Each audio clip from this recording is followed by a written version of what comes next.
Jubilee హిల్స్లో పెద్దమ్మ తల్లి గుడి చాలా వేళ్ల క్రితం నుంచి ఉంది, వందల సంవత్సరాల నుంచి ఉంది. కానీ 80ల తర్వాత కాస్త ప్రాశస్త్యంలోకి వచ్చింది. 2000 సంవత్సరం తర్వాత బాగా ప్రాచుర్యంలోకి వచ్చింది.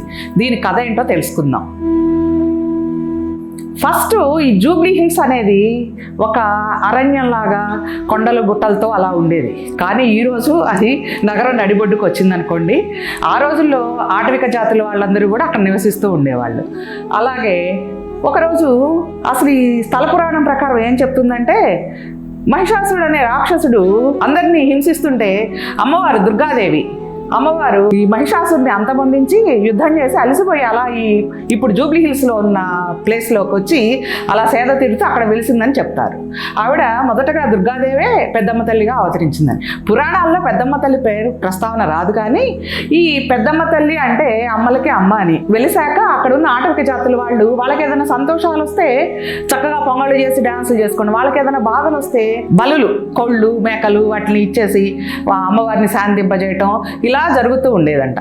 అలా జరుగుతూ ఉన్నాక కొన్ని రోజుల తర్వాత అక్కడ ఒక గుడి ఉందని కానీ అక్కడ ఆవిడికి ధూపదీప నైవేద్యాలు పెట్టడానికి కానీ ఎవరూ లేరు. ఎవరు తోస్తే వాళ్ళు వచ్చేవాళ్ళు దండం పెట్టుకుని వెళ్తూ ఉండేవాళ్ళు.